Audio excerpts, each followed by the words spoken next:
ठीक है। हेलो दोस्तों, नमस्कार, गुड इवनिंग।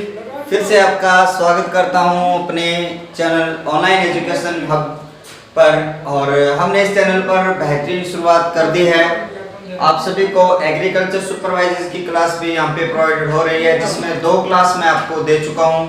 और इसके साथ में विकास चौधरी सर की जो आपकी जो हिस्ट्री की क्लास है, वो भी आपको, हस्तकला की क्लास है, वो भी आपको 2 क्लासेज में दे चुका हूँ। तो इसी तरह से मेरे साथ इस चैनल पर बने रहें। लगातार आप इस चैनल पर नया कंटेंट आपको मिलता रहेगा। कोशिश करूंगा कि मैं आपको एग्रीकल्चर का पूरा सिलेबस करवाऊं यहाँ पे, क्योंकि हिंदी मैं आपको लगातार करवा ही रहा हूँ। और इसके साथ में एग्रीकल्चर की क्लासेस शुरू कर दी है, और इसके साथ में जो जीके वाला जो पार्ट है उसको भी मैं यहाँ पे करवाने की कोशिश कर रहा हूँ। रोहतास जी सर की भी क्लास कुछ दिनों के बाद में यहाँ पे रेगुलर हो जाने वाली है। कुछ यहाँ पर कोर्ट का मामला जो उनकी रिजल्ट आया था, उनमें थोड़ी गड़बड़ होने की वजह से वो थोड़ा सा व्यस्त है। उसके बाद में हमारी क्लासें यथावत हो सकता है लाइव शेड्यूल के माध्यम से रहेगी। तो मैं शुरुआत करता हूँ। हम एसआई, एग्रीकल्चर सुपरवाइजर, पटवार, रेट या जितने भी कंपटीशन एग्जाम है जहाँ पे हिंदी व्याकरण मोस्ट रूप से आती है, वहां से हमारी क्लास है वो मैं आपको एसआई की 6 क्लास बता चुका था। आज मैं आपको हमारी एसआई का जो सिलेबस है उसमें से हम छठी जो क्लास है, 6 क्लास में आपको बता चुका हूँ। आज मैं आपको 7वीं क्लास यहाँ पे पढ़ाने वाला हूँ। और इस 7वीं क्लास में मैं आपको क्या पढ़ाऊंगा, संधि का जो मैटर है। और संधि की हमारी जो ये क्लास रहने वाली है वो 5वीं क्लास रहने वाली है। इससे पहले 4 संधि की क्लास पर मैं अच्छी तरीके से यहाँ पे आपके साथ में चर्चा 5 कल हो चुकी थी। आज यहाँ पे मैं छठी क्लास यहाँ पे लेने वाला हूँ संधि की। 5 क्लास में मैंने आपको दीर्घ संधि के बारे में, गुण स्वर संधि के बारे में और संधि की जो पूर्व की क्लासेस है उसके बारे में मैं आपको अच्छी तरीके से बता चुका था। आज मैं आपको वृद्धि स्वर संधि के बारे में बताने वाला हूँ। तो जितने भी साथी मेरे साथ जुड़े हुए हैं वो एक बार इस सेशन को ज्यादा से ज्यादा अपने शेयर करेंगे।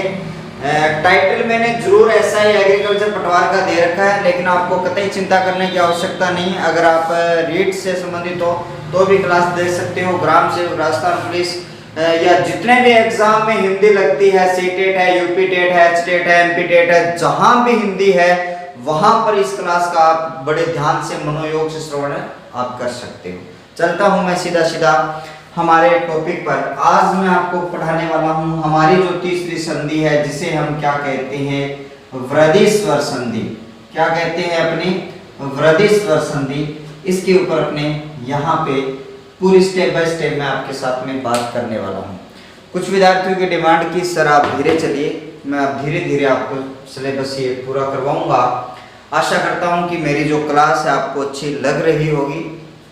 बिल्कुल मैं आपको लगातार पढ़ाता जाऊंगा। देखिए यहाँ पे मैंने कल आपको बताया था इसकी जो संरचना है, किस प्रकार की संरचना आपको मिलेगी वृद्धि स्वर संधि में।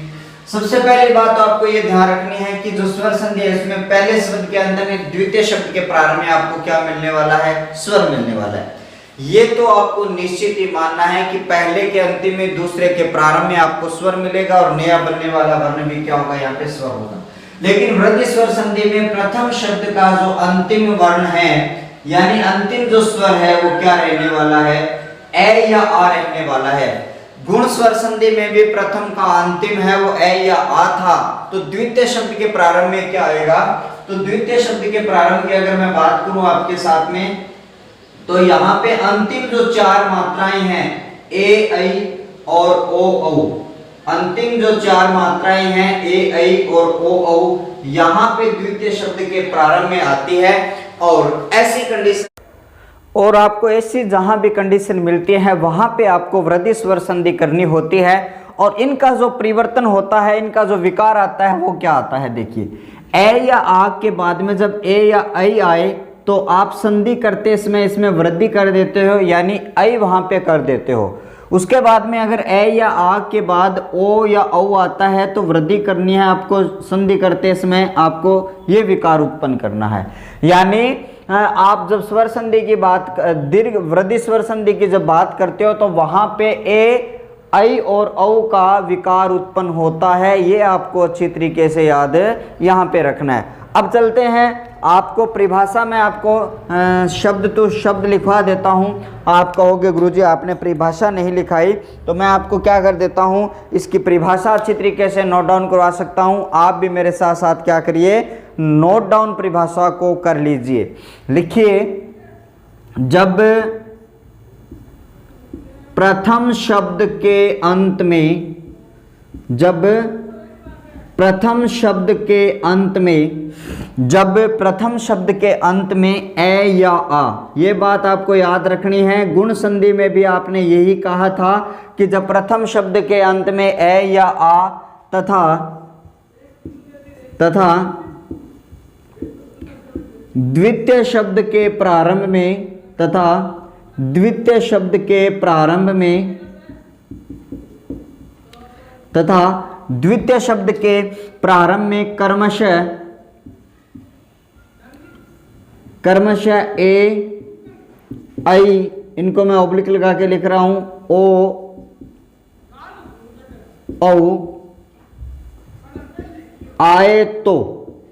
रिपीट करूंगा, एक बार मेरे साथ नोट करते जाना। जब प्रथम शब्द के अंत में ए या आ तथा द्वितीय शब्द के प्रारंभ में कर्मशः ए आई ओ औ आए तो संधि करते समय, संधि करते समय कर्मशः, संधि करते समय कर्मशः आई और औ परिवर्तन हो जाता है, परिवर्तन हो जाता है, तो उसे वृद्धि स्वर संधि कहा जाता है। तो उसे क्या कहा जाता है मेरे साथियों, वृद्धि स्वर संधि कहा जाता है। तो उसे वृद्धि स्वर संधि कहा जाता है। उसे क्या कहा जाता है, वृद्धि स्वर संधि कहा जाता है। आपके सामने मैंने शब्द टू शब्द है, यहाँ पे परिभाषा यहाँ पे लिख दी है।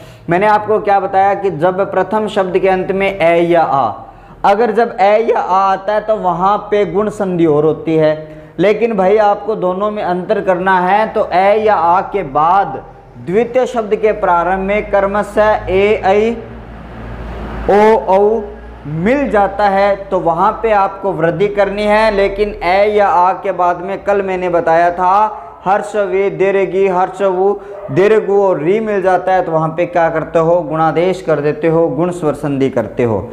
यहां से आप इसको नोट डाउन आप कर लेना अच्छी तरीके से। संरचना मैंने यहाँ पर आपको लिख दी है, ए या आ के बाद ए या आई आए तो आई करना है, ए या आ के बाद ओ या औ आए तो वहां पे आपको औ वृद्धि करनी है। इस तरीके से आपको क्या करना है, परिभाषा आपको नोट करनी है।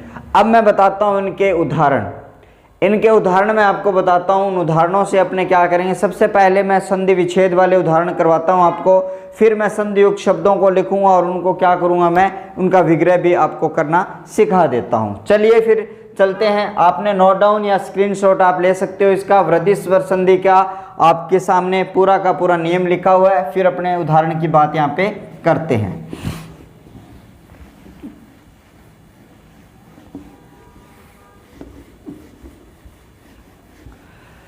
देखिए, पहले उदाहरण की अगर मैं बात करूं, आपके सामने कुछ उदाहरण यहाँ पे लिख रहा हूं मैं। सबसे ज्यादा पूछे जाने वाले उदाहरण सदा धन एव और तथा धन एव, परम धन ओज, परम धन ऐक्य। कुछ उदाहरण मैं यहाँ पे आपके सामने लिख रहा हूं। महाधन औषधि, वन धन औषध, महाधन ऐश्वर्य।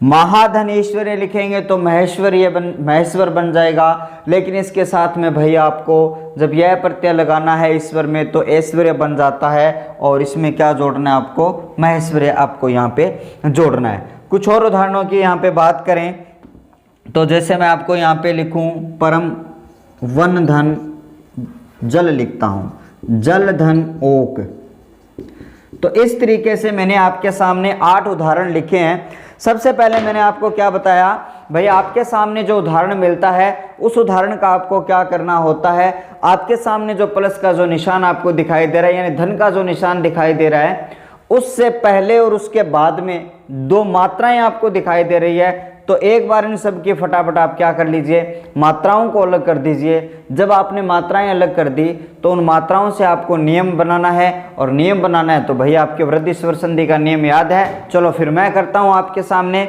इनकी मात्राओं को निकालता हूं। यहां से हमने देखा आ है, यहां से हमने देखा ए है, यहां पर आ है, फिर ए है, यहां पर ए है, और उसके बाद में आपको ओ दिखाई दे रहा है। हाँ जी, यहाँ पे ए है, फिर आई है, यहाँ पे आपको आ दिखाई दे रहा है, फिर आपको औ दिखाई दे रहा है। क्योंकि सीधी सीधी मात्राएं आपको दिखाई दे रही है, तो उन मात्राओं को हम क्या कर लेते हैं, अलग कर लेते हैं। मात्राओं को भाई आप जब अलग कर लोगे तो यहाँ से क्या हो जाएगा, उसको भी आपको ध्यान रखना है। सबसे पहले मैंने आपको क्या बताया, सबसे पहले भाई आप मात्राओं को अलग कर लीजिए। फिर आपको गुरुजी हमने मात्राओं को अलग कर लिया। मैंने आपको कहा कि प्रथम शब्द के अंत में ए या आ दिखाई दे तो एक बार आप 2 संधियों की ओर जाओगे। अगर ए या आ के बाद एक ए या आ और मिलता है आपको, ए या आ के बाद अगर एक ए या आ और मिलता है तो वहां पे दीर्घ संधि कर देते हो निस्संदेह, क्योंकि दोनों का उच्चारण स्थान एक ही है। लेकिन ए या आ के बाद आपको पहले 5 यानी हर्षवी दीर्घी हर्षवु दीर्घु और री मिलता है, तो भाई आप वहां पे क्या कर देते हो, गुण स्वर संधि करते हो। लेकिन ए या आ के बाद ए ऐ ओ औ मिलता है तो वहां पे वृद्धि करनी होगी, और यही कंडीशन यहाँ पे मिल रही है। तो इन दोनों के स्थान पर आपको क्या करना होगा, ऐ आपको यहाँ पे करना होगा। इन दोनों के स्थान पर आपको क्या करना होगा, ऐ करना होगा, और इन दोनों के स्थान पर आपको क्या करना होगा, औ करना होगा, और इन दोनों के स्थान पर आपको क्या करना होगा, यहाँ पे ऐ है, हर्षवाय दीर्घाय जोड़ते टाइम तो आपको भाई दीर्घी करना है। क्या करना है आपको, जोड़ते टाइम तो दीर्घी करना है। आ और आपका जो औ है इसको भी जोड़ते टाइम आप क्या करोगे, औ करोगे, और इन दोनों को आप क्या कर दोगे, औ कर दोगे। यहाँ से ए है, ऐ है, तो जोड़ते टाइम इसका क्या कर दोगे, ऐ करोगे, और यहाँ पे ओ है तो जोड़ते टाइम इसका क्या कर दोगे, औ कर दोगे। ये कहानी आपके समझ में आ जाती है तो भाई संधि है वो बिल्कुल आसान आपके लिए हो जाती है। मैंने कहा था चाहे आपको उदाहरण आए तो भी आपको उसमें नियम लगाना है। अगर आप नियम लगाओगे तो यहाँ से कोई भी मामला है वो खराब यहाँ से नहीं होने वाला है। चलते हैं, देखो अब देखिए यहाँ पे जो शब्द बचा वो हमारे सामने, यहाँ से हमने आ निकाला और इन दोनों का जोड़ हमने ऐ बनाया, और लास्ट में आपने क्या बचाया, वह बचाया। ये तो शब्द जब जोड़ेंगे, ये मात्रा इसमें जोड़ेंगे तो यहाँ पे 2 मात्रा हो जाएगी। शब्द क्या बन गया, सदैव। सदैव में सदाधन एव हो जाता है। क्या हो जाता है, सदाधन एव हो जाता है। यही कंडीशन यहाँ पर करेंगे, तथ, ठीक है। फिर इन दोनों का योग करके हमने ऐ बनाया, यहाँ से हमने मात्रा निकाली, यहाँ से ये मात्रा, दोनों का योग ये आ गया, और शब्द आपके सामने वह है। तो शब्द क्या बन जाएगा, तथैव बन जाएगा। शब्द क्या बन जाएगा आपका, तथैव बन जाएगा। अच्छी तरीके से आप क्या कर लोगे, नोट यहाँ पे कर लोगे, ठीक है। समझ में आ रही होगी बात, समझ में आ रही है तो जरूर कमेंट करिए। परम धन ओज, ठीक है। परम में से हमने ए की मात्रा निकाली, ए और ओ को हमने मिलाया तो औ बना, और लास्ट में क्या बच गया आपका, जय। शब्द क्या हो गया, प्रमोज। शब्द क्या हो गया आपका, प्रमोज हो गया, ठीक है। आगे चलते हैं। यहाँ से आपने मात्रा निकाली, परम में ए की मात्रा, और यहाँ पे आपके सामने क्या दिखाई दे रहा है, इन दोनों का योग ऐ है, और लास्ट में क्या बच गया। तो शब्द जोड़ेंगे तो शब्द क्या बचेगा, प्रमेक्य बच जाएगा, ठीक है। शब्द क्या बच जाएगा, परमेक्य बच जाएगा। इधर वाले नियमों में चलते हैं। आ या आ के बाद आपने औ बनाया तो शब्द यहाँ पे बच गया मह, और औ आपने बना लिया है, और लास्ट में इधर क्या बच गया आपका, ये, ठीक है, सधी, ठीक है। आपको जो शब्द बचे हैं उन शब्दों को एक बार अलग अलग करना है, और यहाँ से जो मात्रा है वो इसमें कनेक्ट करते जाओगे। शब्द क्या बन गया, महोषधि, ठीक है। आगे चलते हैं। वन धन औषध, वन धन औषध आपको यहाँ पे दिखाई दे रहा है। वन में आपने ए की मात्रा निकाली, ए और ओ को मिलाया, औ बन गया, ठीक है, और लास्ट में क्या बच गया, ये बच गया। तो जोड़ेंगे तो ये मात्रा हर आपका व्यंजन जब आधा होता है और इसके बाद में जब स्वर होता है तो वो उसमें सीधा सीधा क्या हो जाता है, जुड़ जाता है, और शब्द क्या बन जाएगा आपका, वनौषध बन जाएगा। महाधन ऐश्वर्य, महाधन ऐश्वर्य जब शब्द की बात करेंगे तो यहाँ पे देखिए मह है और यहाँ पे इन दोनों में ऐ आ गया, ठीक है, इन दोनों का योग ऐ है, लास्ट में क्या बच गया, शौर्य, ठीक है। तो शब्द क्या बन जाएगा, महेश्वर्य आपका जो शब्द है वो यहाँ से बन जाता है। इस तरीके से आप सब में नियम लगाओगे। जल धन ओग, यहाँ पर देखिए जल में ऐ की मात्रा निकाली, फिर औ आपने बनाया और लास्ट में क्या बच गया आपका, क बच गया, क बच गया।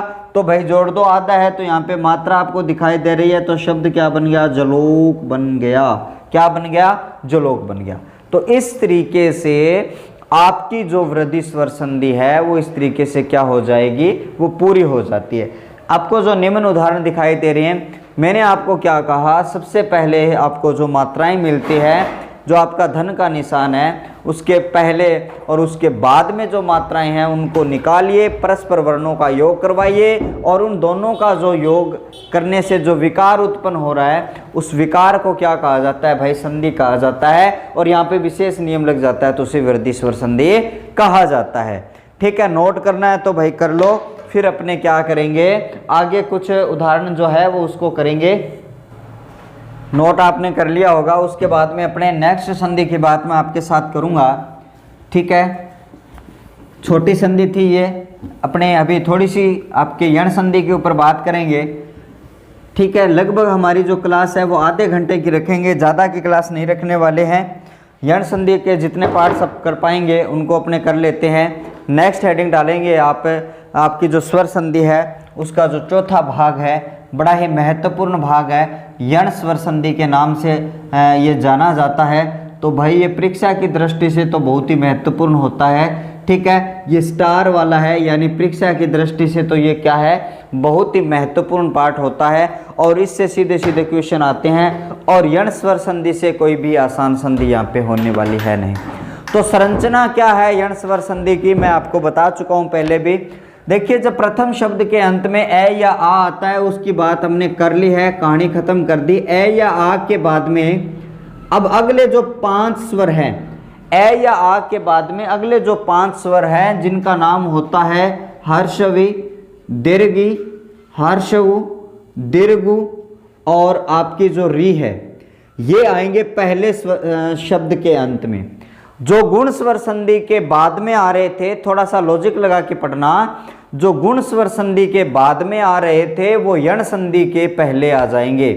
जो गुण स्वर संधि के बाद में आ रहे थे यानी द्वितीय शब्द के प्रारंभ में आ रहे थे, वो वर्ण यण संधि में प्रथम शब्द के अंतिम वर्ण में आ जाएंगे। अच्छी तरीके से ये बात कान में डाल लेना। अब देखो सबसे महत्वपूर्ण और इंपॉर्टेंट बात होती है, सबसे ज्यादा पूछा जाता है कि यण स्वर संधि में द्वितीय शब्द के प्रारंभ में क्या आता है। और आप बताओगे, मैं 2 मिनट का इंतजार करूंगा, थोड़ा सा इंतजार करूंगा आपका। मैं आपसे ये पूछना चाह रहा हूं कि यण स्वर संधि के द्वितीय शब्द के प्रारंभ में क्या आता है। अगर लाइव देख रहे हो तो लाइव बताएं, अगर रिकॉर्डेड क्लास देख रहे हो तो भी आप कमेंट जरूर करिए, फिर मैं आपका देखूंगा आपने सही किया, आप भी मिलान करोगे आपने सही किया या गलत किया है। द्वितीय शब्द के प्रारंभ में यण संधि में क्या आता है, आप जरूर कमेंट करिए, आप अपने आप को चेक करिए। सबसे ज्यादा जो क्वेश्चन फंसता है वो यहीं से फंसता है, यण स्वर संधि में। ठीक है, चलो मैं बताता हूं क्या आता है। तो यण स्वर संधि के द्वितीय शब्द के प्रारंभ में जो वर्ण आता है जिसे अपने कहते हैं असमान स्वर कहते हैं, उसे क्या कहते हैं, असमान स्वर कहा जाता है। ठीक है, बहुत ही अच्छी तरीके से IMP लगा के इसको नोट कर लेना कि ये जो 5 वर्ण हैं इनके बाद में असमान स्वर आएगा। गुरुजी ऐसा क्यों हुआ, ये असमान स्वर क्यों आए? तो भाई इस तरीके से हुआ कि यहाँ पे अगर हर्षवी और दीर्घ आया है तो उसके बाद में यही वापस आ जाएंगे तो वहां पे दीर्घ संधि हो जाएगी। अगर ऊ के बाद में दोबारा से ऊ आ जाएगा तो वहां पे आपकी दीर्घ हो जाएगी। री के बाद में दोबारा से री आ जाएगा तो संस्कृत वाली दीर्घ हो जाएगी।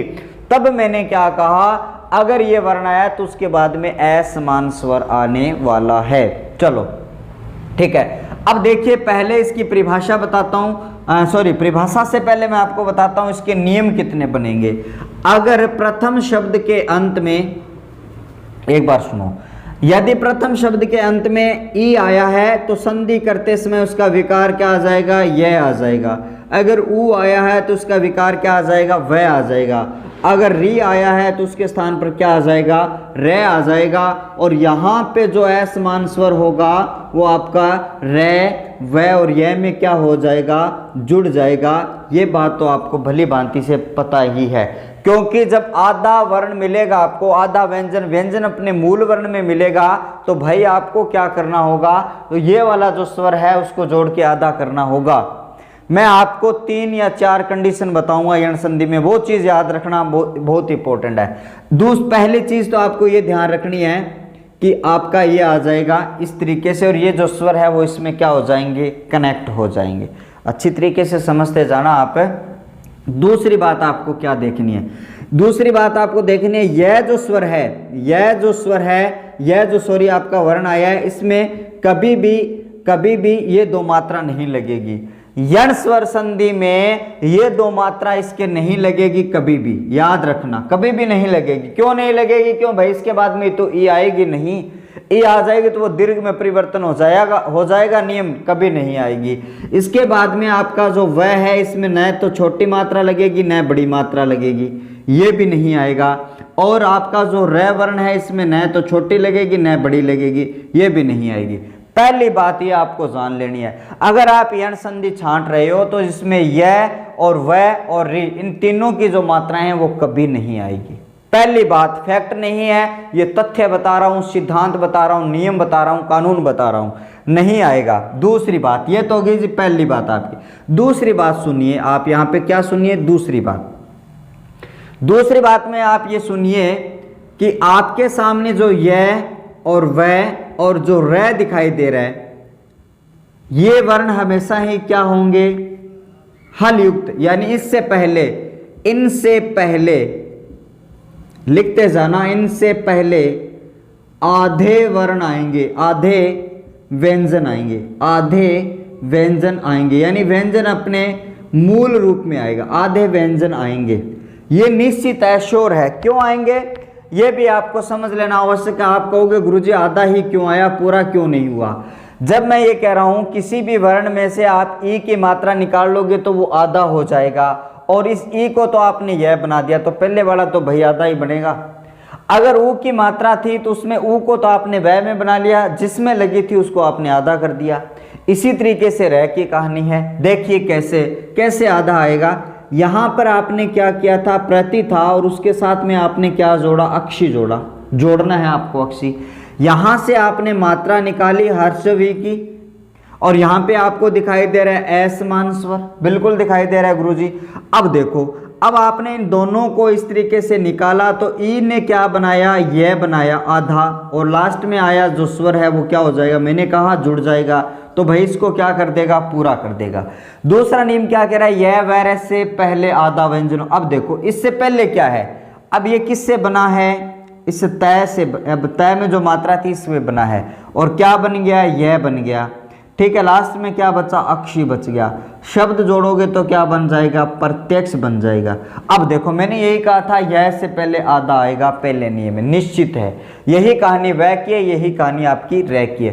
तो यही चीज आपको यहाँ पे समझ लेनी होगी, ये चीज आपको यहाँ से समझ लेनी होगी। यह वह रह में जो वर्ण है वो पहले वाला वर्ण है, वो आधा ही यहाँ पे होने वाला है। इसके बाद में देखिए क्या कहानी बचती है। थोड़ी सी बात और बताऊंगा, तीसरा नियम और सुन लीजिए। 3 ये नियम आप सुन लेना, बाकी का काम मैं आपको अगले वीडियो में करवाने वाला हूं।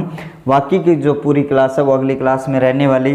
तीसरी नियम आपका जो यह और वह और रह पूरा हो गया भाई अभी, क्योंकि आपने मात्रा लगा ली, और ये मात्रा लगाने से ये कहानी पूरी हो जाती है। देखिए यह और वह और रह, जब आप संधि युक्त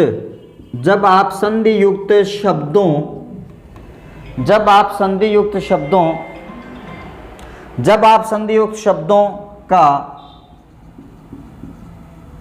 संधि विच्छेद करो उस टाइम या उस समय यह व र में जो मात्रा होती है उसी मात्रा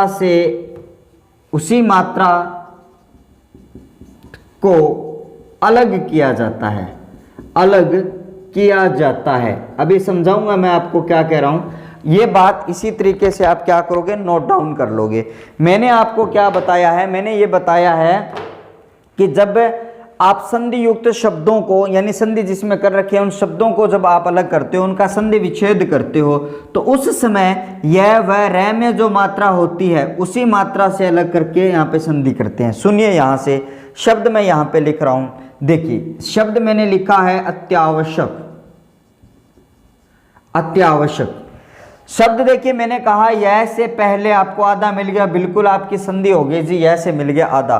तो मैंने क्या कहा, यह व र में यह वाला ये रहा, इसमें जो मात्रा है वहीं से क्या करनी है, आपको अलग करनी है। आवश्यक आपको देखना है जी, आवश्यक लिखने के बाद में अगर शब्द शुद्ध बचता है तो भाई आपकी यण संधि क्लियर है। अब देखो शब्द क्या बच गया, इससे पहले ये बच गया, इसमें जोड़े अत्यावश्यक हो जाएगा। और आपको पता है यह आपने किससे बनाया है, ई से बनाया है। यह आपने किससे बनाया, इधर लेके चलता हूं मैं इस पूरी रामायण को।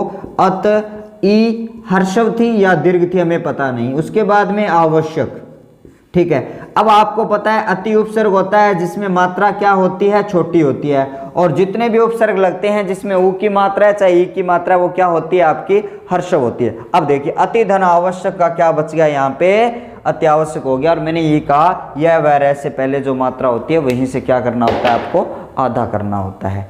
इस तरीके से मैंने एक बार यण संधि की पृष्ठभूमि थोड़ी सी बताई है।